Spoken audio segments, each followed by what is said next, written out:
distância, sempre quando você assistir, dá um like, porque o próprio YouTube manda o vídeo para outras pessoas, tá? Abra sua Bíblia, Apocalipse capítulo 12. Vamos caminhar um pouquinho mais no trecho dessa noite. Apocalipse 12. Lembrando a vocês que Apocalipse capítulo 12 é um parêntese, tá bom? O que é um parêntese? Vem uma história, alguém abre um parêntese, conta um trecho e depois retoma a história. Todo o capítulo 12 inteiro, ele consiste em contar a história. Desde a criação de Israel, viu uma mulher no céu, vestida do sol, da lua. Está falando da nação de Israel sendo formada. Não é a igreja, já falamos disso. Não é Maria, é Israel. Israel estava para dar à luz ao menino, que era Jesus. E enquanto sofria as dores de parto, não era Maria, porque Maria não, no texto bíblico não mostra nenhum tipo de sofrimento, uma gravidez bem tranquila. Não é a igreja, porque a igreja não dá à luz a Jesus. Quem traz Jesus ao mundo é a nação de Israel. E o texto fala que o dragão, Satanás, se coloca de frente da mulher para devorar a criança. E a figura de Herodes, tentando matar Jesus ali logo na sua tenridade. E o texto fala que a criança então é arrebatada, é levada ao céu. Então ele vai mostrando flashes. Formação de Israel, vinda do Messias, arrebatamento ou assunção, ascensão, se você quiser chamar. O Messias sendo levado ao céu em Atos capítulo 1. E aí então o dragão se voltando contra a mulher Israel. Deus protegendo a nação de Israel, e é o que tem acontecido ao longo da história. No versículo 7, então, João para de falar, dando foco a um pouco histórico, e fala, vai para o futuro. E fala, houve uma batalha no céu, Miguel, o principal anjo de Deus, e junto com seus anjos lutou. Teve uma batalha celestial, e que não aconteceu hoje, acontece no futuro. E o dragão é expulso definitivamente do céu. E o que acontece? Ele é lançado na terra. E aí a Bíblia diz assim, ai da terra e do mar. É um dos ais, né? Vindo na leitura, quem viu lá quando ele vai tocando as trombetas, fala, 3 ais acontecerão. Esse é o terceiro ai. É quando Satanás, então, definitivamente é lançado por terra e junto com todos os seus demônios, todos vêm para a terra. E aí a Bíblia fala, ai da terra e do mar. Ai de vocês, porque o diabo desceu até vós com grande ira, sabendo que pouco tempo lhe resta. O que é pouco tempo lhe resta? 3 anos e meio. Tem mais 3 anos e meio e ele então será aprisionado. Ele sabe disso.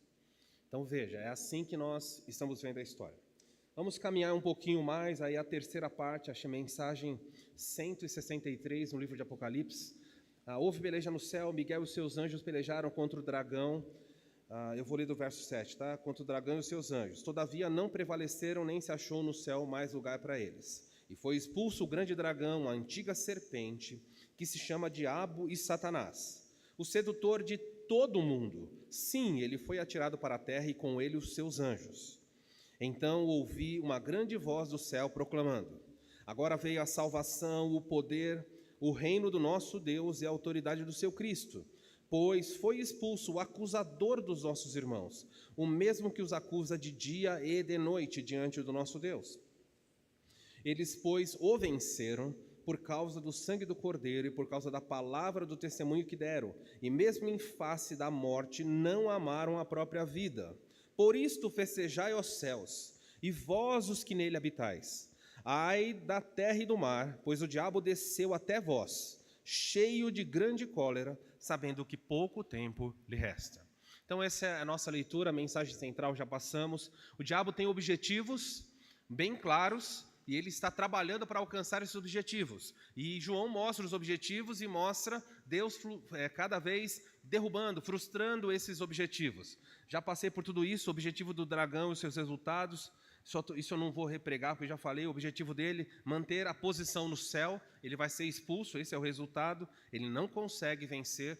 Eu estou passando rápido, se você está pela primeira vez, volta aos 2 domingos aí, e você pode acompanhar com calma. Embora lute e se esforce para se opor, o diabo será derrotado. É isso que João quer mostrar. Não importa quão grande seja esse dragão, e quão poderoso ele seja, ele será derrotado. Mas ele luta, ele é valente, ele é poderoso na batalha, mas ele será derrotado. Vimos então aí os nomes que Deus dá ao diabo, já passei por tudo isso, os nomes corretos, se quiser aprender sobre satanologia, é um excelente texto, porque dá nomes para ele. Dragão, serpente, acusador, difamador, adversário. Esses são os nomes. O mundo gosta de criar nomes fantasiosos, né? E vai Exu Caveira e não sei o que, essas bobagens todas. Nem aparece isso na Bíblia. Fique com os nomes bíblicos que nos ensinam sobre a atividade maligna dele. Tudo isso já passei. Aliás, se você depois quiser o slide, tem muita gente que quer anotar, você me fala, eu te dou o PDF com o slide, com todas as anotações, se preocupe em ouvir. João diz no capítulo 10, então ouvi uma voz no céu, provavelmente é uma voz angelical. Um dos anjos proclama em alto som, chegou a salvação, chegou o tempo de libertação, chegou a grande bem-aventurança. Por quê? Porque Satanás é banido do céu. Então, o segundo objetivo dele, nós vimos aí, ele deseja muito que Deus condene os crentes, por isso ele acusa. E o que acontece? Ele não consegue, porque Deus justificou. Já passamos por todos esses textos aí, então no final os crentes saem vitoriosos. É verdade, nós somos dignos de acusação, mas Deus diz, eu os comprei. Eu sei que eles são imperfeitos, mas eu paguei o preço por eles, então está tudo resolvido. O que mais nós vimos aí? Vimos que isso já aconteceu em Zacarias, quando o diabo acusa o sumo sacerdote, e Deus fala, troquem as vestes dele, cubra ele de justiça. Já aconteceu, vimos em Romanos, quem intentará acusação contra os eleitos de Deus? Todos esses textos já passei, deixa eu seguir. Ó. Embora consiga tentar, embora o diabo consegue, ele tenta os crentes, ele tem sucesso nisso, e acusar, no fim, ele não os vencerá. Hoje você e eu somos alvos de acusação, somos alvos de tentação, mas no final da história, o diabo não obterá sucesso em nos arrastar para o seu juízo. Isso é fantástico, tá bom? Deixa eu dar um cenário para você, mais ou menos, para que você entenda onde nós estamos. Então, aí está uma figura gráfica, eu procuro tentar ao máximo, me esforço para que você entenda. Então, aqui você tem uma linha do tempo, essa linha azul, que deveria seguir aqui no nosso mapa, mas aí eu precisaria de mais tela, para vocês entenderem. Imagina que essa linha aqui começa ali na crucificação de Cristo, tá bom? Não estou voltando no Antigo Testamento, não. Crucificação de Cristo, essa linha azul, a linha do tempo. A história vai sendo contada. Biblicamente falando, nós temos muitos povos. Fala dos assírios, egípcios, babilônicos, medo-persas, mas eu queria resumir para você o mundo inteiro em 3 nações. Em 3 nações, não, em 3 grupos. Primeiro grupo, Israel. Israel é um grupo bem claro na Bíblia, separado, definido. Quem são os judeus? Linhagem física de Abraão. Linhagem, necessariamente, eles não são salvos. Alguns serão, mas quem são os judeus? Judeus é a nação, a etnia que procede fisicamente de Abraão, Isaac e Jacó. A Bíblia fala desse grupo. O segundo grupo é a Igreja de Cristo, fundada em Atos 2. É um grupo distinto. A igreja não é Israel, Israel não é a igreja. Eles caminham lado a lado durante um tempo. Até para evitar confusão, biblicamente falando, durante os primeiros 70 anos, ou melhor, dizendo, suponha que Jesus, não vou entrar na questão com vocês agora, mas suponha então que Jesus foi levado ao céu, em Atos capítulo 1, por volta do ano 37, alguns vão falar 33, não importa. Nessa década de 30, tá bom? Roma vai destruir Jerusalém no ano 70. Então, o cristianismo e o judaísmo andaram juntos, eles caminharam juntos um pouquinho de tempo na história. O judaísmo caminhou milênios, mas quando o cristianismo surgiu, ele andou um pouquinho do lado do judaísmo e começou a dar confusão, porque os judeus diziam, nós somos o povo de Deus, e os cristãos diziam, não, nós é que somos. E ficou uma confusão, o povo olhava, afinal de contas, quem é o povo de Deus? É vocês, judeus, como os sacerdotes dizem, ou é vocês, igreja, como os apóstolos dizem? Para evitar confusão, eles caminharam juntos, lado a lado, durante um tempo, e Deus fala, essa confusão vai acabar. Eu vou eliminar um deles, eu vou tirar um deles de cena, não eliminar, mas vou tirar um deles de cena para acabar.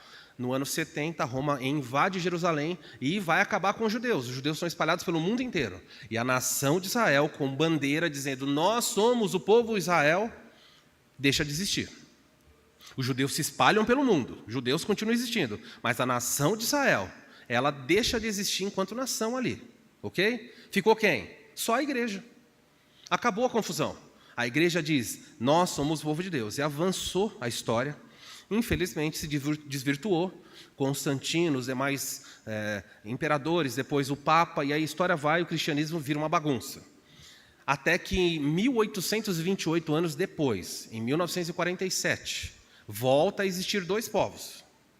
A confusão voltou para o mundo, porque os judeus voltam do Holocausto, voltam para sua terra, e em 1967 eles levantam uma bandeira e falam: opa, somos uma nação de novo. Então veja, desde 1967 até agora, existem novamente dois povos caminhando no mundo dizendo: nós somos o povo de Deus. E isso é confusão, o nosso Deus não é um Deus de confusão. Um deles tem que ser tirado. Adivinha qual deles tem promessa de ser arrebatado, tirado da terra? Um tem que sair. E olha, lá atrás eles andaram juntos 40 anos. Está fazendo conta, né? Alguns já estão fazendo conta. 67, 77, 87, 97, 2007. Teve gente que marcou a volta de Jesus para ir buscar a igreja em 2007. Outros falaram: isso está errado, porque Jesus voltaria no ano do jubileu. Ano do jubileu, 2017. E aí não voltou em 2017. Adivinha para quando marcaram? Marcaram para 2037. Porque falaram assim que é 70 anos.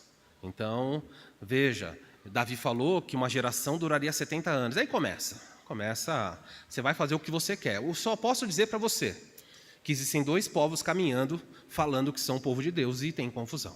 Dito isso, então, o primeiro grupo Israel, o segundo grupo igreja, e o terceiro grande grupo. Todas as nações entram aqui. Nações, tá bom? É só isso. Você entendeu isso? Então, nessa linha do tempo, ali estão os três. Ó.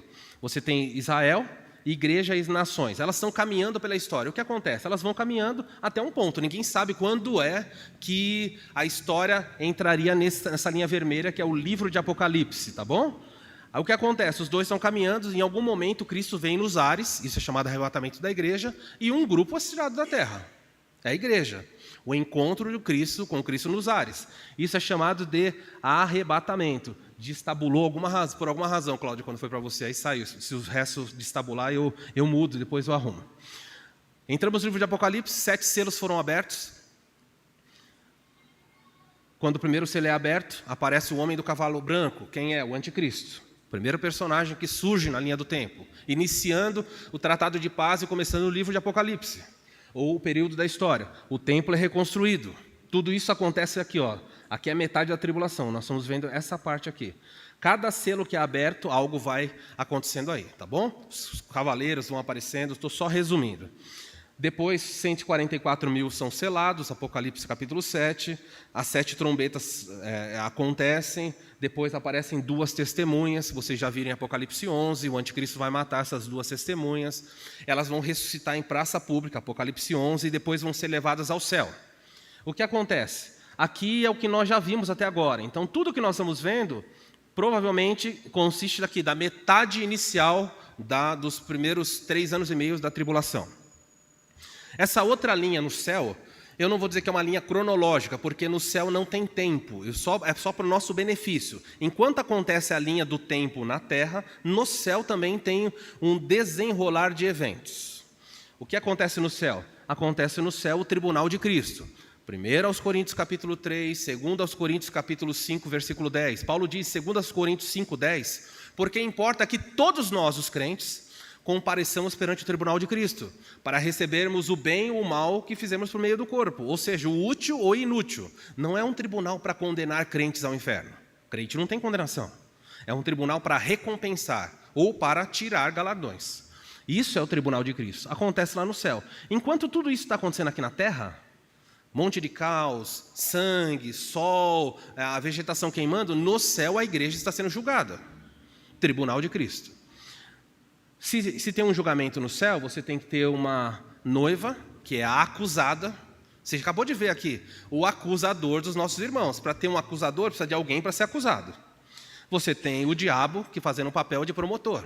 Então você tem a pessoa que é acusada e você tem o acusador. E também você precisa ter um advogado.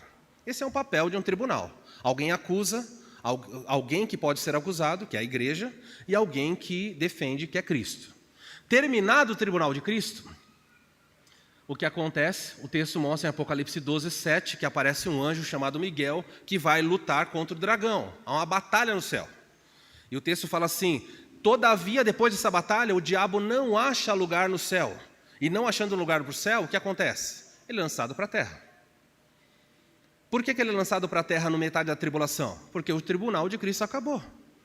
Por isso a Bíblia fala assim, olha, festejem vocês que estão no céu. Não tem mais, o acusador foi expulso. Não tem mais como acusar. Veja, essas e outras provas nos mostram bem claramente a igreja no céu. O acusador falando algo, terminou o julgamento, a igreja venceu, então Satanás é lançado para a terra. Quem ficou na terra? Lembram aqui? Eram 3 grupos, igreja, Israel, nações. Igreja foi tirada, quem ficou? Israel e nações. É isso que vai acontecer. Daqui para frente, nessa linha vermelha, você vê Deus tratando com Israel e com as nações. Tanto que na Bíblia, em diversos textos, eu poderia percorrer para você no Antigo Testamento, mostrando que esse tempo de 7 anos é chamado de o tempo da angústia de Jacó. É o tempo de lamento de Jacó, chamado o dia do Senhor. O dia do Senhor não é um dia de 24 horas, é um período. Se é o tempo do lamento de Jacó, a angústia de Jacó, não faz parte da igreja. A igreja não está aqui para lamentar. A igreja está no céu. Se a igreja estivesse na terra, qual seria o sentido de você expulsar o diabo e dizer, olha, celebre porque o acusador foi expulso? O diabo vai falar, não, Deus, me expulsa agora não. Tem mais gente que vai chegar que eu tenho para acusar. Deus fala, não. A noiva, ela está pronta. Vocês lembram de Efésios capítulo 5, quando fala assim que o marido tem que amar a esposa como Cristo amou a igreja, para apresentá-la como Cristo faz, né? Para santificá-la por meio da palavra, para apresentá-la sem ruga e sem mácula. O que é apresentar a igreja sem ruga e sem mácula? Sem mancha de pecado? É aqui. A partir daqui, no céu, aqui agora, não é o nosso texto dessa noite, acabou o julgamento, acabou a aprimorar da noiva, acertou? Aqui vai ter as bodas, é um casamento celeste. Haverá um casamento celestial. Agora você imagina, ele casando com a noiva aqui, e o pé da noiva está na terra. Faz sentido para você? Ah, tem crentes aqui, ele fala, vou casar com você, mas cadê seu pé? Ah, está lá, um pouco de crente ficou na terra. Não tem, a noiva está completamente no céu, ou ela não está lá. E os textos nos mostram a noiva no céu. Então, o casamento acontece no céu, ele busca a sua noiva e volta com a sua esposa. Irmãos, o nosso objetivo aqui não é escatologia, daí eu vou sair para muitos outros assuntos. Eu quero só situar você. Você viu onde você está? O diabo foi expulso do céu e caiu para a terra. É aqui que nós estamos. Dito isso, então, olhe para o texto dessa noite que diz assim, versículo 12, aí no final aqui as taças da ira de Deus. Deixa eu só citar uma coisa aqui na frente. Essa parte inicial, você vê esse fogo pequenininho aqui, é chamado de tribulação. À medida que você vai para o final, olha o que acontece com o tormento sobre a terra. É por isso que é dito, ai da terra e do mar, porque o diabo desceu até vós com grande ira. Então agora, se o que você viu até agora, você fala, nossa, foi bem sanguinário, pastor. Agora você vai ver o que é sangue correr na terra, porque todos os seres malignos estariam aqui na terra livres, não aprisionados, para fazer o que quiser. A atuação demoníaca e satânica vai ser a maior atuação da história. Nunca houve, a ponto de Jesus dizer em Mateus 24, aqueles dias serão tão terríveis que em toda a história nunca existiu e depois dele não existirá. Jesus falou, esse período da história vai ser tão crítico que nunca mais pode se repetir um período desse. E ele diz mais, se esses dias não fossem poucos, abreviados, 3 anos e meio, não sobreviveria a vida na terra. Ninguém. Mas por causa dos eleitos, pastor, mas como assim? Por causa dos eleitos vai ser abreviado, mas os eleitos não são no céu? A igreja é chamada de eleita, mas é o único povo chamado de eleito? Olha ali.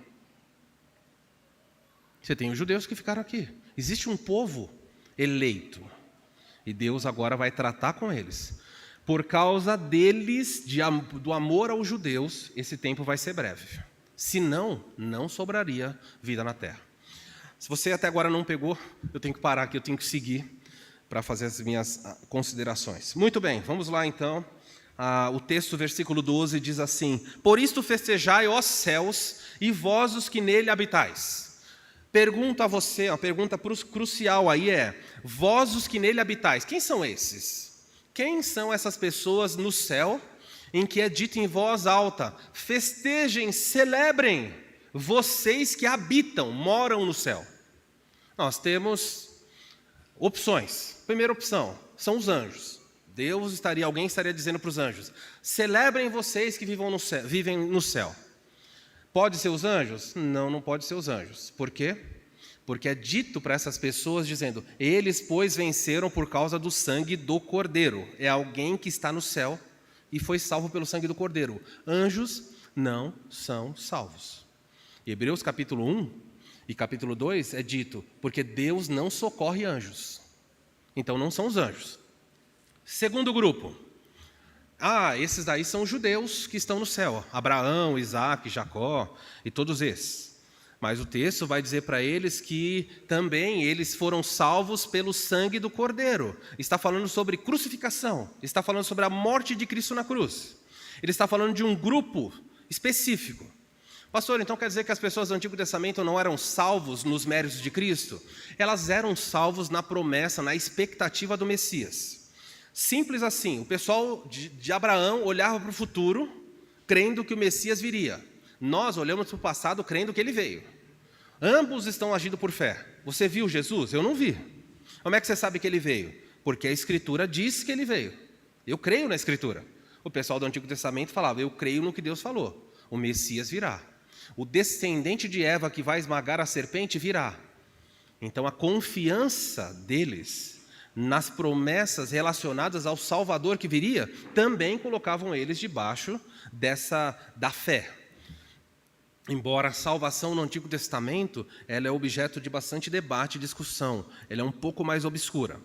O objeto da fé, ele é um pouco mais escuro. Mas o que importa para nós hoje como igreja, para nós é claro, não tem a menor dúvida. Você, hoje aqui, ou nos assistindo, ou você crê em Cristo, confessa os seus pecados dizendo: eu sou pecador, perdido. Cristo, Deus, veio ao mundo, nasceu numa criança, para ser o meu substituto. Eu me arrependo dos meus pecados e eu imploro pela salvação dele, Deus homem que morreu na cruz. Se você fizer isso, o seu destino é o céu. Você passa a fazer parte desse grupo aí dizendo: festejai os céus e vós os que nele habitais. Mas se você está aqui e você é só um simpatizante do Evangelho, você é só um frequentador de igreja, não importa se você foi batizado, não importa se você conhece a Bíblia de cor, não importa se sua família tem tradição no movimento evangélico, não importa, você vai ficar na terra quando a igreja for tirada. Porque o céu não é para simpatizantes do Evangelho. O céu não é para pessoas que simpatizam com Cristo. O céu é para pessoas que creem. E você hoje aqui tem uma linha, não tem um muro. Ou você está do lado dos que creem, são filhos, ou você está do lado dos que não creem, sendo simpatizante ou inimigo, não importa. Não tem muro. Hoje aqui, você está sentado, nesse exato momento que eu falo para você, você está indo para o céu ou indo para o inferno. Simples e cristalina. A Bíblia é muito prática nisso. Não deixa ninguém com dúvida. E se você estiver com dúvida, falando: não sei para onde eu estou indo, então eu tiro a sua dúvida. A Bíblia diz que os que são filhos recebem o testemunho no coração. Existe algo em nós que clama: Abba, Pai. O Espírito Santo nos leva a clamar por Ele como Pai. Se você não sabe o que é isso, há pessoas que vêm à igreja porque os pais obrigam, há pessoas que vêm à igreja porque um dos cônjuges pega no pé, há pessoas que vêm à igreja simplesmente por conveniência social, gostam, a igreja é um lugar legal de vir. O pessoal come, tem comida barata, conversa sadia, brincadeiras. Tudo isso é muito bom, mas se é só isso, olha, desfrute bastante, porque depois você fica. Espero que você seja o mais claro possível com você, porque eu durmo tranquilo todas as noites. Nenhum de vocês, o sangue de vocês, nunca vai cair sobre mim. Bem claro, bem simples. Festejai os céus e vós que nele habitais. Ele está falando da igreja de Cristo. E eu queria dizer para você que eu e você precisamos aprender a celebrar. Desde já, nós precisamos nos alegrar em Deus. Hoje nós cantamos uma música no começo do culto que fala: eu me alegro em ti. Do Senhor direi: tu és o quê? O meu Deus, meu Redentor, minha fortaleza, meu protetor.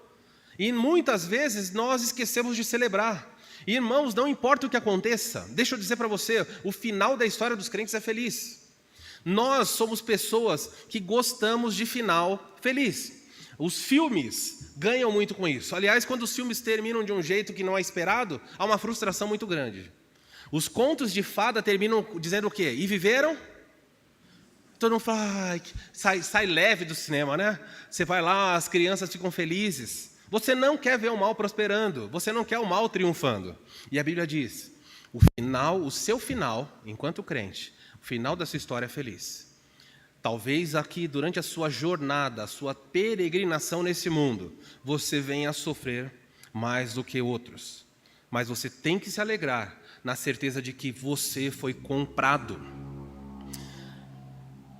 Na sexta noite, aliás, ontem à noite, conversando com as minhas filhas, hoje pela manhã compartilhei um pouquinho sobre a história. É um livro que eu recomendo vocês que gostam de biografia, um livro chamado Heróis da Fé. E estava falando sobre a vida de Moody, e estava falando um pouquinho sobre a mãe dele.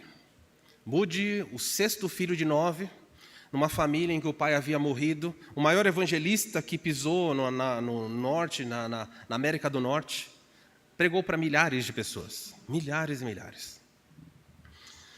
Quando seu pai faleceu e sua mãe se viu com 9 filhos, as pessoas diziam para ela, você precisa dar os seus filhos, distribua os seus filhos para que eles sejam criados por outras pessoas. Você não vai ter capacidade de criá-los.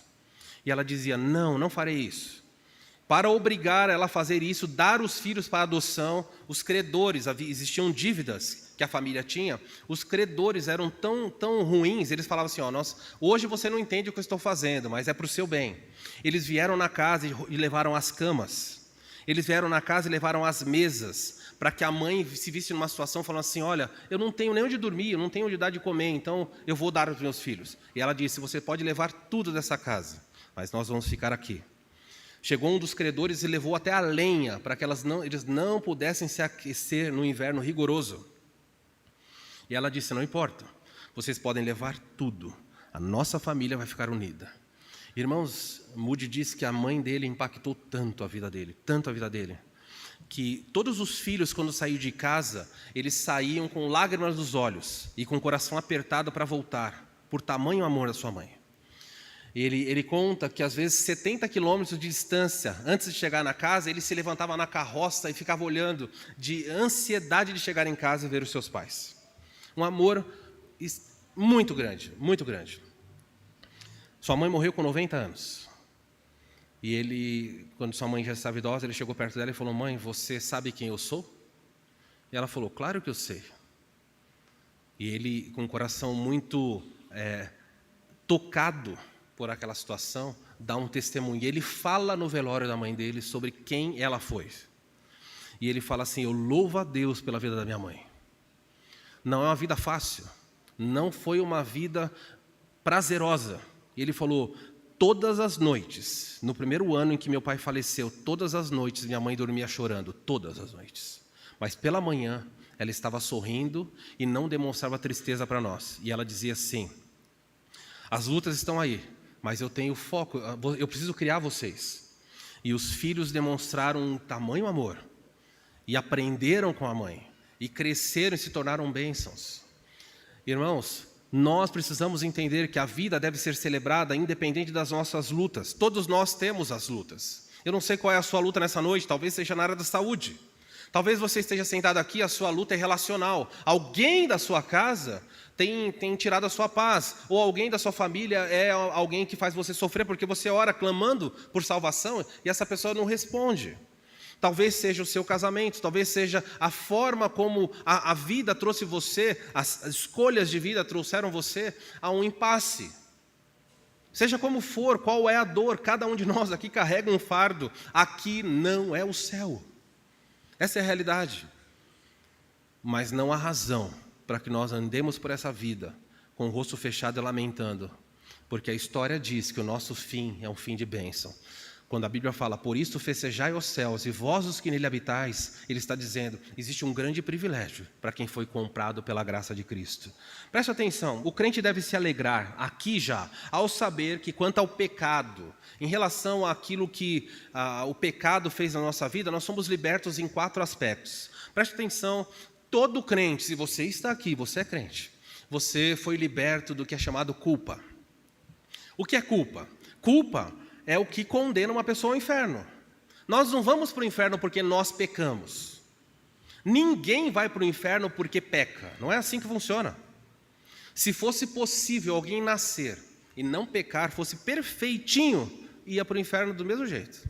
Por quê? Porque o que condena ao inferno não são as nossas ações, mas é a culpa de uma pessoa chamada Adão. Ele pecou e ofendeu Deus, Deus falou, bom, agora Adão, todos os seus descendentes são culpados. Culpa é algo imputado, foi colocado sobre você. Você querendo ou não, às vezes ensinando isso para crianças, às vezes ensinando isso para alunos, as pessoas falam, mas pastor, isso é injusto. Eu não pequei, não fui eu, foi Adão. Tudo bem se eu tivesse pecado, mas foi ele, não fui eu. E eu falei, eu entendo sua indignação. Mas na vida não é assim que funciona. Nós vivemos debaixo de cabeças. A Bíblia apresenta dois. Ela apresenta Adão como um cabeça de uma raça. Todo mundo que está debaixo de Adão nasce condenado. Simples assim. Se o Brasil hoje entrasse em guerra, acho que o Brasil não dá para entrar em guerra com ninguém, né? Acho que não tem condições, mas hipoteticamente o Brasil entrasse em guerra com os Estados Unidos. O nosso presidente dissesse, vamos destruir os Estados Unidos. Ok? Sei que você está olhando e falando, não pode acontecer. Pode acontecer. Ele fala, vamos destruir os Estados Unidos. Ok. Os Estados Unidos falam, então agora eu estou declarando guerra contra o Brasil. No dia em que foi declarado guerra contra o Brasil, o Miguelzinho que está ali, a Helena que está para chegar para nascer, imediatamente se tornaram inimigos dos Estados Unidos. As crianças não fizeram nada, mas o representante do Brasil colocou todos nós, inclusive as crianças, debaixo de um inimigo poderoso. Então nós temos o que é chamado de federalismo ou representação. O representante responde por todos. Ah, pastor, não gosto do cenário de guerra. Então vamos mudar a guerra para ficar mais leve o ambiente. Copa do Mundo. Você está assistindo a Copa do Mundo. Quem assistiu a Copa do Mundo de 1994? Qual que era a final? O Brasil estava jogando com quem? Itália, Brasil e Itália. Aí você tem alguém que vai bater o pênalti, tá bom? O Brasil ganhou, para tirar o suspense, fica tranquilo, o Brasil ganhou. Quem não sabe, o Baggio chutou a bola para cima, o Brasil ganhou. Mas vamos supor, você estava em casa, não sei onde você estava naquele dia torcendo. E aí o jogador do Brasil vai e chuta. E ele chuta para fora. O que aparece na manhã, no outro dia, no jornal? Aparece assim, Romário perdeu a Copa do Mundo, é assim que aparece? Aparece como lá? Brasil perde Copa do Mundo. Mas você fala, mas eu não joguei? É assim que funciona? Ele representava a nação toda. Quando ele ganha, todo mundo ganhou. Quando ele perde, todo mundo ganhou. Quando você torce para o seu time perde o campeonato, as pessoas vêm zoar você, vêm brincar com você, você devia falar, mas eu não joguei. É assim que funciona? Claro que não. Todo mundo sabe o que é isso. Alguém representa você. Adão representou e colocou você em culpa. Você deve se alegrar se você está em Cristo, porque Deus olhou para você e falou assim, eu retiro de você a culpa. Você ainda peca, mas você não é mais culpado. Eu estou declarando você judicialmente inocente. Gente, isso é uma bênção. Você sabia que alguém não pode ser condenado 2 vezes pelo mesmo crime, até na justiça humana? Se você chegar diante de um juiz, e o juiz olhar para a sua causa e falar, eu declaro você inocente, e transitar em julgado, realmente sair lá a sentença que você é inocente, você não pode mais ser condenado por aquele crime. É tão absurdo pensar assim. Existe uma lei que diz, por exemplo, suponha que eu mate uma pessoa e fui condenado a 10 anos porque matei uma pessoa. A pessoa sumiu e me acusaram de ter matado a pessoa. Foi mentira, eu não matei, mas eu fui condenado por homicídio. Depois de 10 anos eu saio na rua e encontro a pessoa que foi dito que eu matei. Eu posso matar aquela pessoa com as minhas mãos, na frente de todo mundo, até do guarda da polícia. Eu não sou mais condenado por aquilo. Por quê? Eu já paguei. Eu não posso pagar 2 vezes por um crime. Eu falo, não, você está vivo? Vem aqui. Você está vivo? Vem. Pode colocar a câmera, você vai matar a pessoa e nada pode ser feito com você. Você fala, não, você vai me condenar do quê? Pela morte dele? Eu já paguei. Eu fui aqui 10 anos lá. Quando Deus diz para você, você foi inocentado, ninguém mais pode condenar você, acabou. Alguém já pagou no seu lugar. Isso é ser livre da culpa. Se você não gosta de culpa imputada, precisa saber que a justiça também foi imputada sobre você. Adão pecou e você pagou. Cristo morreu na cruz e você recebeu a justiça dele. Aí você não reclama, né? Justiça imputada, maravilha. Fala que bom. Pecado imputado, a gente reclama. Isso é errado. Celebre porque Deus tirou a sua culpa. Isso se chama perdão. É por isso que você tem que se alegrar. A Bíblia fala que nós temos que nos alegrar porque Deus não só nos livra dos crentes, tá? Deus não só nos livra da culpa, como também nos livra do poder do pecado, do domínio dele. Isso se chama libertação. Ninguém aqui que é crente deve dizer assim, olha, eu pequei, eu não tinha outra saída, não conseguia. Isso é mentira. Nós não somos mais dominados pelo pecado. Nós pecamos? Pecamos. Mas o pecado não nos domina. O mundo é dominado, o mundo não tem escolha, ele faz aquilo. Mas a Bíblia diz que fiel é Deus, que para cada tentação dá também o seu escape. Nós somos libertos do poder, o pecado não domina nos nossos corpos. Embora ele tenha influência, embora nós sejamos um mundo, embora nós tenhamos uma natureza, ainda tenhamos uma natureza caída, que luta contra isso. Mas eu não sou mais escravo. Você devia agradecer a Deus todos os dias, Senhor, obrigado, porque eu posso dizer que não sou mais culpado e também posso dizer que não sou mais dominado. Quando eu peco porque eu escolhi. Eu peco porque eu dei brechas para isso. Eu peco porque não confiei nas suas portas, porque não me fortaleci em santidade, mas não porque o pecado domina em mim. Isso é uma questão de bênção. Existe um terceiro aspecto, o crente é liberto da influência. Então eu queria mostrar para vocês aqui, existe um aspecto que Deus fez na sua vida que deixa você livre para lutar, para escapar, para dizer não. Como é que se chama isso? Isso chama-se santificação. Se você é um crente e está sentado aqui, você tem todas as condições de falar, Senhor, santifica a minha vida, santifica os meus olhos. Um mal que tem adentrado as igrejas, e talvez é um mal silencioso que adentra as famílias, os lares, é algo chamado pornografia. Talvez hajam pessoas aqui, talvez hajam pessoas nos assistindo que estão viciados, crentes viciados em pornografia. Deixa eu dizer para você que em Cristo há poder para que você vença isso. Em Cristo há capacitação para que você vença. Você precisa se aproximar dele confessando o seu pecado e pedir ajuda para que você se liberte. Isso chama-se santificação. É preciso que você lance fora todos os tropeços e gatilhos que levam você para isso. Se você está aqui, você não tem luta com pornografia, mas você tem luta com a ganância. Há muitos crentes que lutam com a ganância, eles têm no coração um desejo muito grande de ter mais dinheiro, mais dinheiro, mais dinheiro. Deixa eu dizer para você que você tem em Cristo condições de lutar e falar, vou vencer isso, vou me libertar da influência deste mundo ganancioso. Isso é chamado santificação. O mundo não tem, você tem. Você pode orar e falar, santifica-me, Senhor.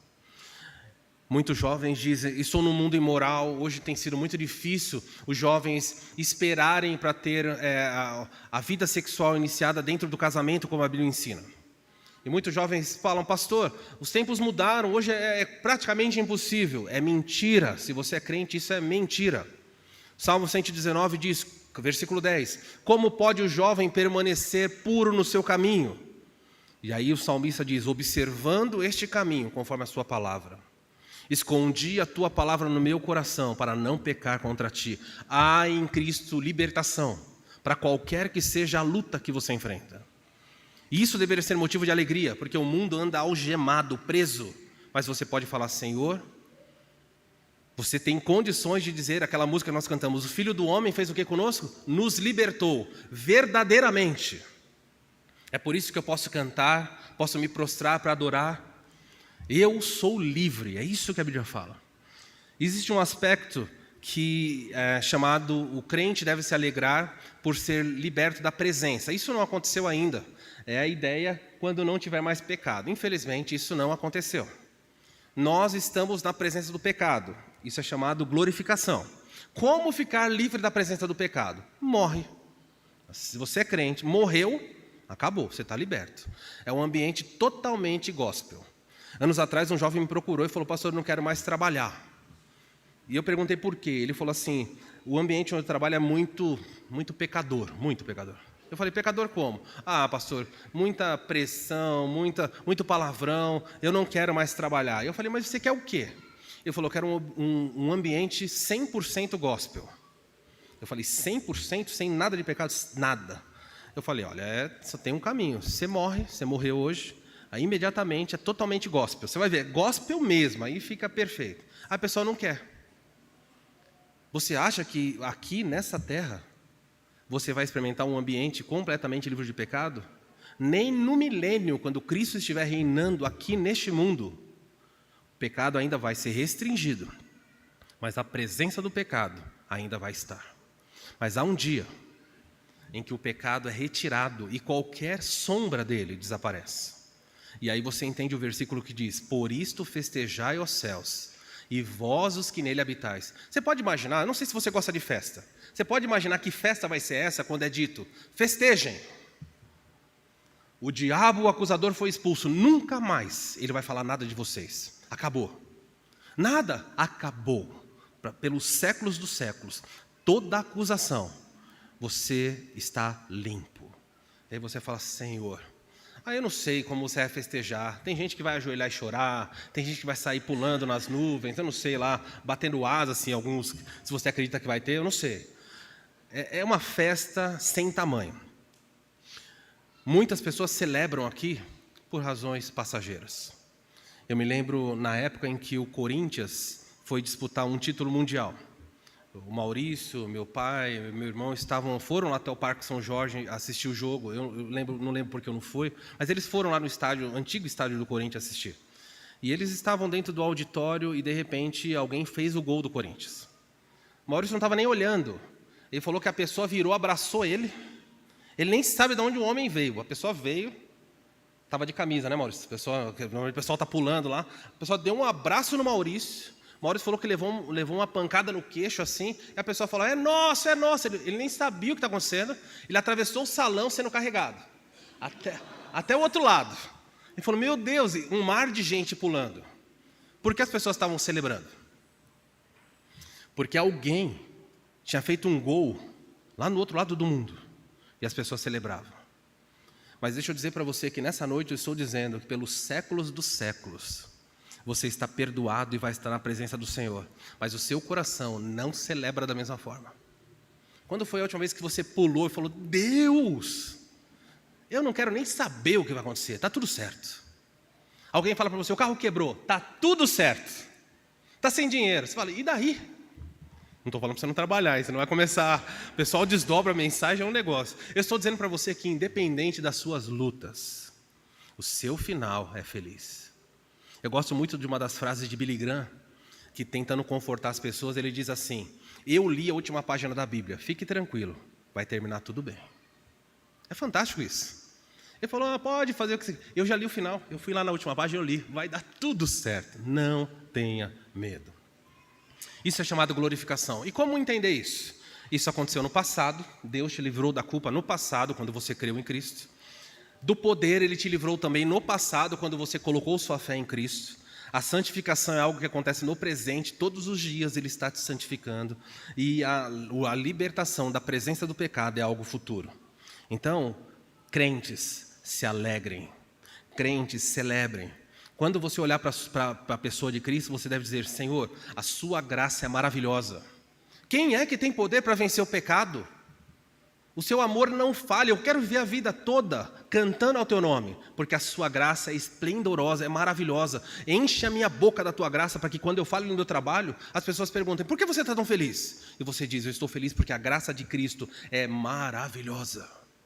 É assim que o crente vive. 4 elementos que devem fazer você celebrar. Por fim, embora o diabo seja humilhado e vencido na história, na parte B, eu quero que você saiba que ele não é fraco e nem inofensivo. Há muitas pessoas, há muitos cristãos tolos, que zombam do diabo, que até ofendem o diabo, e dizem assim, não, eu posso ofender porque eu sou filho do rei. Isso é uma tamanha estupidez, irmãos. O maior anjo de Deus, o arcanjo Miguel, quando estava disputando pelo corpo de Moisés, lá no livro de Judas, diz que ele não usou de palavra infamatória. Ele não bateu boca com o diabo, pelo contrário, o maior anjo, o mais poderoso anjo de Deus, disse para Satanás, o Senhor te repreenda, eu não repreendo você, mas que Deus repreenda você. Aí o ser humano vem e fala o quê? Está amarrado, e humilha. Quantas pessoas estão endemoniadas, falavam, você está aí, eu vou ordenar você, late, e não sei o que, faz isso, faz aquilo. Isso é tratar o diabo com respeito. Inúmeras pessoas, mundo afora, morrem de serpentes que tiveram a sua cabeça cortada, sabia disso? Sabe o que acontece quando você corta a cabeça de uma serpente? Ela fica mais violenta para picar. Ela foi cortada, ela vai morrer, ela está ferida. Mas a cabeça separada do corpo ainda pica. Você consegue entender isso? Por isso fecejai aos céus e o mar. Mas o diabo foi golpeado e ferido, mas ele desceu à terra, ele não é inofensivo. E ele também não é fraco.